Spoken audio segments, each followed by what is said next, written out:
జ్ఞానానందమయం దేవం నిర్మలస్ఫటికాకృతం ఆధారం సర్వవిద్యానాం హయగ్రీవం ఉపాస్మయం ఎత్ర యోగేశ్వర కృష్ణ ఎత్ర పార్థోర్ధనుర్ధర తత్ర శ్రీ విజయోర్భూతిర్ధ్రువార్నితిర్మతిర్మమ. ధనుర్మాసంలో ఈరోజు 22వ రోజు. మరి గోదాదేవి ఈరోజు పాశురంలో మనకు ఏమి నేర్పిస్తుందో తెలుసుకుందాం.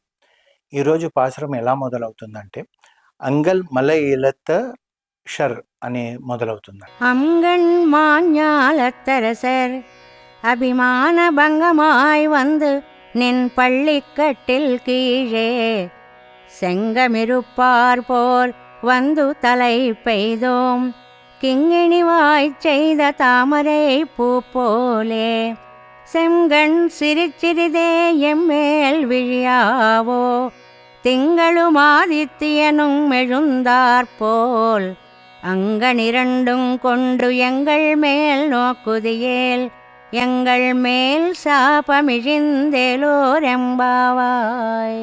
మరి ఏంటిదండి ఈ పాశురంలో మనకు తెలుసుకునేదంటే, కర్మవశం నా పరమాత్మకు దూరమైన జీవులు తిరిగి ఎలా కలుస్తారనే విధానము మనకి ఇక్కడ నేర్పుతున్నది ఈ వ్రతం. దీనికి ప్రధానంగా భగవద్భక్తుల తోడు మనకు కావాలి. ఎందుకంటే మనకు మనంగా మనం వెళ్ళలేం. ఎవరైతే ఇంతకుముందు భగవద్భక్తులు ఉన్నారో వారి చేయి పట్టుకుంటే వారు మనకు దారి చూపెడతారు. వారి సావాసం మనకు అవసరం. దాన్నే సత్సంగం అంటాం కదా. ఆ విధంగా ఆచార్య సమాశ్రయము ఉపాయంగా భగవానునే స్వీకరించుట అవశ్యం. అంటే ఆచార్యుడు ఉంటేనే ఆచార్యుడితోటే మనం భగవంతుడిని స్వీకరించగలుగుతాం. ఇంతవరకు ఈ క్రమమంతా వివరించబడినది. ఇది మనకు దురాభిమానము దూరమయ్యే రోజు. ఈ రోజు పాశురంతో మనకు ఉన్న దురాభిమానాలు ఏవైతున్నాయో అవన్నీ దూరం అయిపోతుంది. ఇప్పుడు వెనకటి పాశురంలో సూచించబడిన అన్యన్య గతితత్వం అనే ఈ పాశురంలో వివరించుచున్నారు. అభిమానము 2 విధాలుగా ఉంటాయంట. ఒక సర్వము నాది అనే అభిమానము మమతాభిమానము, దేహమే నేనే స్వతంత్రుడు అన్నది అహంత అభిమానం. వెనక పాశురంలో శత్రువులు రాజ్యాలను వదిలి నీ వాకిటికి వచ్చినట్టుగా చెప్పిరి, తిరిగి రాజ్యం నిచ్చావు, వారు స్వీకరింపారు. వాని సర్వం నందు మమతా అభిమానం విడినట్ల చెప్పిరి. అనగా నిన్న నాది పోయింది, నేడు నేను పోతుంది. నిజంగా నాది అనేది ఇంకొకరిది అయి ఉంటుంది. పరమాత్మకు నేనే శరీరం అటువంటి వాడిని జ్ఞానము నేను అను మాట పరమాత్మనే అర్థమని తెలియను. అయితే మనం ఇక్కడ తెలుసుకోవాల్సింది అంతా కూడా ఏంటంటే, పరమాత్మనే మన స్వామి. స్వామి అనగా సొత్తు గలవాడు. స్వామి అంటే ఎవరంటే సొత్తు ఉంది అతని దగ్గర. ఆ సొత్తుని మనం పొందడానికి స్వామిని మనం ప్రార్థిస్తున్నాం. స్వామితత్వం ఉన్నవారికే స్వతంత్రం అవుతుందంట. వాని సొత్తు ఆగమనము పరతంత్రం. జీవులందరూ స్త్రీలంటి వారంట, పరమాత్మ ఒక్కడే పురుషుడంట. అంటే ఇప్పుడు ఈ ప్రపంచంలో ఉన్న స్త్రీ పురుషులందరూ కూడా ఆ స్వామి ముందర స్త్రీ లాంటి వాళ్ళే. మనకున్నది ఒక పురుషుడు ఎవరంటే ఆ నారాయణుడు. ఆ పరమాత్మయే మన కర్మానుగానంగా విషయంలో కల్పించి మనచే అనుభవింపజేయను తెలియక బ్రహ్మ మొదలు చీమ వరకు జీవకోటి అంతా తాము చూచినంత మెరుగే తమదే అని చెప్పి అనుకుంటున్నారంట. అంటే బ్రహ్మదేవుడే కాకుండా చీమ కూడా ఈ సృష్టించిన బ్రహ్మదేవుడు, అందులో 84 లక్షల జీవరాశులు అన్నీ కూడా ఏమనుకుంటున్నాయంటే అదంతా కూడా మేమే అనుకుంటున్నారు. అక్కడే అహంకారం మొదలవుతుంది. కానీ ఇది సృష్టించిన ఆ సృష్టికర్త బ్రహ్మదేవుడిని సృష్టించిన ఆ శ్రీమన్నారాయణ గురించి మనం ఆలోచిస్తలేం. ఇదంతా మనదే అనుకుంటున్నాం. ఒక ఉదాహరణ అండి. మా తాతగారికి పొలం ఉండేది. అప్పుడు మా తాత ఉన్నంతసేపు ఏం చెప్పేవాడు, ఈ పొలం నాదండి, ఈ పొలం నాదండి అన్నాడు. మా తాతగారు వైకుంఠ ప్రాప్తి పొందిన తర్వాత ఎవరన్నారు, మా నాన్నగారు అన్నారు, ఇది నాదండి నాదండి. మా నాన్నగారు పోయిన తర్వాత ఎవరంటున్నారు, నేనంటున్నాను, ఈ పొలం మాదండి మాదండి. నా తర్వాత ఏది కూడా శాశ్వతం కాదు. ఒక నారాయణుడే శాశ్వతం అన్నది మనం తెలుసుకోవాలి. అది తెలుసుకోకనే మన జీవితాలన్నీ కూడా అశాంతిమయం చేసుకుంటున్నాం. ఎందుకంటే లేని కోరికలు, అంటే ఎన్ని కోరికలు కోరుకుంటున్నాము అసలు ఒక్కసారి ఆలోచిస్తే మనకే తెలుస్తుంది. ఆ కోరికలకు అంతు లేకుండా పోయింది. అంటే ఒకటి తర్వాత ఒకటి. ఒక చిన్న ఉదాహరణ చెప్పుకుందామండి. పక్కింటి వాళ్ళ ఇంట్లో 65 ఇంచెస్ టీవీ ఉందనుకోండి, మన ఇంట్లో 45 ఇంచెస్ టీవీ ఉంటే ఆ టీవీలో ఈ టీవీలో బొమ్మ అదే ఉంటుంది, అదే సినిమా ఉంటుంది. కానీ ఏంటంటే వారిని చూసి మనం కూడా అప్పు చేసో ఈఎంఐ కట్టో 65 ఇంచెస్ టీవీ కొరకు మనం ప్రాకులాడి అశాంతి కొనుక్కొచ్చుకుంటున్నాం. ఈ విధంగా చీమకు బ్రహ్మ కూడా అహం, నేను అనే అభిమానము సమానంగా ఉండును. ఈ అహం ఎంత పెరిగినా అంత దుఃఖమే ఉండు. అయితే చాలా మటుకు మనం చూడండి, మనుషులలో కూడా అహంకారము డబ్బు గల్లవాడికే ఉంటుంది, విద్యా గల్లవాడికే ఉంటుంది అని అనుకోకండి. డబ్బు లేని వాడికి కూడా అహం ఉంటుంది, యాచకుడికి అహం ఉంటుంది, కూలివాడికి కూడా అహం ఉంటుంది. వాడు కూడా నేనెంతో అనుకుంటాడు. కానీ ఎప్పుడు కూడా తలదించుకొని నా ఎదురుగున్నది నారాయణుడే అని చెప్పి డబ్బు గలవాడు అనుకోడు, ఈ యాచకుడు అనుకోడు. అక్కడే అశాంతి ఈ అహంకారంతో పెరిగిపోతుంది. బ్రహ్మాదులే కష్టపడని లభించిన మోక్షం అంటే బ్రహ్మదేవతలు ఎంతో కష్టపడ్డ వాళ్ళకి మోక్షం లభించదు. ఎందుకంటే వాళ్ళు దేవతలు అయిపోయారు, వాళ్ళు అమృతం దాగినారు, వాళ్ళకి మరణం లేదు. మరణం ఉన్న వాళ్ళకే మోక్షం వస్తుంది. సామాన్యునికి అంత సులభంగా లభించునా అని చెప్పి భట్టారని ఒకరు ప్రశ్నించారంట. ఇప్పుడు ఈ భట్టారు వారు ఇట్లా చెప్పినారంట, బ్రహ్మ తనకున్న విశాలమైన ఐశ్వర్యమంతా పరమాత్మకు అర్పించి మోక్షంను పొందాలని అనుకున్నాడంట. తనకున్నదంతా అర్పించుటకు ఆలస్యమగును కావున ఆలస్యంగానే మోక్షం వచ్చింది. ఇక్కడ బ్రహ్మదేవుడు ఏమనుకుంటున్నాడంటే, తన దగ్గర ఉన్న సంపద అంతా కూడా నేను స్వామికి అర్పించేసి మోక్షం కొరకు ప్రార్థిస్తా అనుకున్నాడంట. మంచిదే, ఆ విధంగా ఆలోచించడం బ్రహ్మదేవుడికైనా సామాన్య మానవుడికైనా. అయితే బ్రహ్మదేవుడి దగ్గర ఎంత సంపద ఉంది? ఈ సంపద అంతా కూడా స్వామికి అర్పించాలంటే ఒక్కసారి ఆలోచించండి. అంటే కొండలు కొండలుగా గుట్టలు గుట్టలుగా పేరుకపోయిన బంగారము, వజ్రాలు, మాణిక్యాలు, వైడూర్యాలు, బంగ్లాలు ఇవన్నీ కూడా స్వామికి ఇవ్వాలంటే సమయం పడుతుంది. అంటే ఆ సమయం పట్టేటప్పటికి ఆ సమయం దాటిపోతుందంట, మోక్షం పొందే సమయం. కానీ నాకు అంత సమయం లేదు, ఎందుకంటే నా దగ్గర ఏం లేదు. ఈ శరీరమే ఉంది, నీ గురించి పలికే ఆర్తి మాత్రమే ఉంది. ఏమీ లేని సామాన్యుడిని కృష్ణ నేను, నాకేమి లేదు, ఉన్నదంతా నువ్వే, ఉన్నదంతా భగవానుడనే భావన ఉన్నది కనుక నా దగ్గర ఏముంది? నేను ఇప్పుడే నీకు శరణు జొచ్చుతున్నాను, నాకు మోక్షం ఇవ్వని అడుగుతున్నాను. మొదటి నుండి నిశ్చయంతో నుండును, కాన అతడు అర్పించేది ఏమీ ఉండదు, ఆచరించవలసింది కూడా ఏముండదు.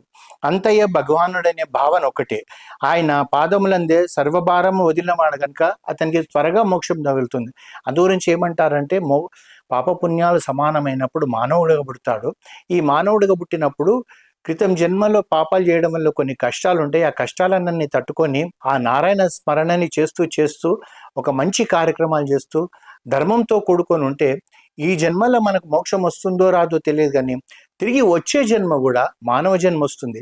ఆ జన్మలో ఈ జన్మ సంస్కారముతోటి వచ్చే జన్మలో ఆ బుద్ధితోటి ఇంకా నువ్వు తపస్సు చేయగలిగితే ఆ జన్మలో నీకు మోక్షం రావచ్చు, లేదా ఇంకొక జన్మలో రావచ్చు. అంతేగాని వచ్చిన జన్మను మనం వ్యర్థం చేసుకొని అహంకారంతో ఎదుటివాడి సంపదను మనం దోచేసుకొని వాడిది తిని వాడిని అవమానపరిచి ఇలాంటివి మనం ప్రపంచంలో ఎన్నో చూస్తున్నాం, అడుగడుగున చూస్తున్నాం.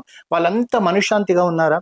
మనం అనుకుంటున్నాం ఏంటంటే వాళ్ళ దగ్గర డబ్బు ఉందండి, బంగ్లా ఉందండి, కార్లు ఉన్నాయని, కానీ వాళ్ళకు మనశ్శాంతి లేదు. ఇప్పుడు ఒక చెక్క ఉందనుకోండి, ఒక మన ఇంటికి ద్వారం ఉందనుకో, చెక్కతో కూడుకుంది, దాని లోపల చెదలు పడితే ఏమవుతుంది? బుర్ర అవుతుంది అది. అదేవిధంగా ఈ డబ్బు గల్ల వాళ్ళ హృదయం అంతా కూడా ఆ చెదలు పట్టినట్టుగా అశాంతిగా ఉంటారు. కానీ పైకి కనబడడానికి మాకేం లేదండి, మేము చాలా సంతోషంగా ఉన్నామండి, మొన్ననే మేము ఫారిన్ కంట్రీలో ట్రిప్ పోయి వచ్చామండి ఫ్యామిలీ తోటి, ఇది నిన్ననే మా శ్రీమతికి 50 లక్షలు పెట్టి ఒక డైమండ్ నెక్లెస్ కొనిచ్చానండి అంటారు. ఒక్కసారి ఆలోచించండి, ఆ డైమండ్ నెక్లెస్ జీవితకాలం పెట్టుకుంటుందా? లేదు. ఏదో పండుగకో, పబ్బానికో, పెళ్లికో, పేరంటానికో పెట్టుకుంటారు, ఆ తర్వాత అలమారులో పెడతారు.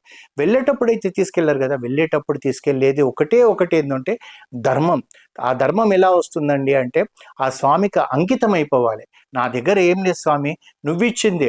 ఆ స్వామికి మనం ప్రార్థన చేస్తూ ఎలాంటి వాడైనా సరే, చిన్నవాడు కానీ డబ్బు గల్లవాడు, అది చెప్పేది ఒకటే, స్వామి నువ్వు ఇవ్వడం వల్ల నేను భోంచేస్తున్నాను, నువ్వు ఇవ్వడం వల్ల నేను చొక్కా వేసుకుంటున్నాను, నువ్వు ఇవ్వడం వల్ల నా ఇంటి పైన నాకు ఒక రూఫ్ ఉంది, నీ వల్లనే నాకు పొందాను అని చెప్పిన భావనతోటి ఉంటే అంతా భగవానుడే. ఆయన పాదంలంద సర్వ భారాలు వదిలినవాడు కనుక మొదటి నుండి భగవానుడే బాధ్యత వహిస్తాడంట. ఇలాంటి వాళ్ళను భగవంతుడే తన బాధ్యత వహిస్తాడంట. నేను నిన్ను రక్షిస్తానని చెప్పేసి అతన్ని మోక్షం ఇచ్చే అవకాశం ఉంటుంది. అందుకే ఆలస్యం సామాన్యునికి వదలవలసింది ఏం లేదు. సామాన్యుడికి ఆలస్యమే లేదు, వెంటనే వెళ్ళిపోతాడు. కాన ఇతడు నిశ్చింతగా నుండి శరీరం రాలిపోయేంత వరకు కూడా పోయిన తర్వాత కూడా మోక్షం పొందుతాడంట. అభిమాన భంగులైన రాజులు శ్రీకృష్ణుడు శయనించిన మంచం క్రింద గుంపులుగా చేరదరని గోపికలు చెప్పుచున్నారు. ప్రభువును వీడి దూరంగా తిరుగుచున్నచో ఇతరులు వీరికి స్వతంత్రులు అనుకొని రాజపట్టాభిషేకం చేతురేమన్న భయంతో వీరు స్వామి దగ్గరకు వచ్చేసారంట. రాజులందరూ కూడా గుంపులు గుంపులుగా వచ్చి ఆ స్వామి మంచం కిందకి దూరిపోయారంట. కారణం ఏంటంటే, మేము మనుషులలో ఉంటే మమ్మకు రాజపట్టాభిషేకం చేస్తే మేము ఎంతసేపు ఆ ఆ రాజన్న భావనతోటి ఉంటాం కానీ స్వామికి అంకితం కావాలన్న భావన ఉండదు. ఈ విధంగా శ్రీకృష్ణుడు నిద్ర లేచి వీడని కన్నులతో ఉన్నంట. మనం నిద్ర లేచిన వెంటనే మనం పూర్తి కళ్ళు తెరుచుకోం, ఇట్లా కొద్దిగా కళ్ళు తెరుచుకొని చూస్తుంటాం. ఆ విధంగా చూడడానికి వచ్చిన గోపికలను ఆర్దించుచున్నారంట. అయితే కృష్ణుడు నేత్రాలు అసమాన ఉపమానాలు వర్జించుచున్నారు. సన్నగా రేకులు వీడి రేకుల మధ్య నుండి ఎర్రదనం కనిపిస్తున్న తామర పువ్వు ఎలా ఉంటుందో ఆ విధంగా కృష్ణుడి యొక్క నేత్రాలు కనబడుతున్నాయంటే మనం ఏం చూస్తున్నానో మనం చూస్తే స్వామి కనబడాడు, స్వామి చూస్తేనే మనకు స్వామి కనబడతాడు. చూడండి, ఇప్పుడు తెల్లవారుతున్న సమయంలో మనం సూర్యుడిని చూసుకోవాలంటే మబ్బులన్నీ ఉంటాయి. సూర్యుడు లేచి మనల్ని చూస్తేనే మనం సూర్యుడిని చూడగలుగుతాం. అదేవిధంగా వీళ్ళు ఏమనుకుంటారంటే మనగా స్వామిని చూడలేము, స్వామి మనల్ని చూస్తేనే మనం చూడగలుగుతాం అని చెప్పి గోపికలు అనుకుంటున్నారు. ఇదేం విడ్డూరమే, మనం చూస్తే కనబడడా? అంటే ఒక్కొక్కరు అంటున్నారు, తెల్లవారుజామున సూర్యుడు కనబడతాడా తల్లి? కనబడడం కాదా? అప్పుడు మనం చూడాలనుకున్నా చూడలేము. మరెట్లా? సూర్యుడు మెల్లమెల్లగా కొంచెం కొంచెంగా పైకి లేచి తన కిరణాలతోటి మనల్ని చూసినప్పుడే మనం చూడగలుగుతున్నాం. అయితే ఇప్పుడు వీళ్ళు ఏం ప్రార్థిస్తున్నారంటే, స్వామి ఒక్క మాటగా వచ్చి చూడుము, మెల్లమెల్లగా విప్పి చూడాలి. నీరు లేక వాడిన చేనుకు క్రమక్రమంగా నీరు ఎలా వస్తుందో ఆ విధంగా నీ కటాక్షాలు మగనాలి. వీళ్ళు ఏమంటారు అంటే, స్వామి ఒకటేసారి వచ్చి నువ్వు కళ్ళు తెరిచి మమ్మల్ని చూడవు, చిన్న చిన్నగా కళ్ళు తెరుస్తూ చూస్తే వీళ్ళ భావన ఏంటంటే, అలా ఎంత ఆలస్యం చేస్తూ చూస్తుంటే ఆ కృష్ణుడి దగ్గర వాళ్ళ ఎదురుగా వారి సన్నిధిలో ఉండాలంటున్నారు. అంతేకాకుండా ఏమంటున్నారు అంటే, ఇప్పుడు పంటలోకి నీరు వెంటనే మనం పెట్టగానే మొత్తం తడిచిపోదు కదా, కొద్ది కొద్దిగా తడుస్తుంది. ఆ విధంగా నీ కటాక్ష ప్రవాహము ప్రసరింపజేయమంటారు. కొన్నాళ్ళు భోజనం చేయని వాడికి జీర్ణమగుడు కొరకు కొద్దిగానే అన్నం పెడతారు కృష్ణ. అదే విధంగా నువ్వు కొద్దిగా చూస్తూ మమ్మల్ని నీ కరుణ మాకు చూపు స్వామి. సూర్యచంద్రులు ఇద్దరు ఒకేసారి ఉదయించినట్టు నీ నేత్రాల నుంచి మేము ఇద్దరిని చూడాలనుకుంటున్నామని చెప్పి వీళ్ళు ఆ విధంగా ప్రార్థన చేస్తున్నారు. ఓం నమో భగవతే వాసుదేవాయ.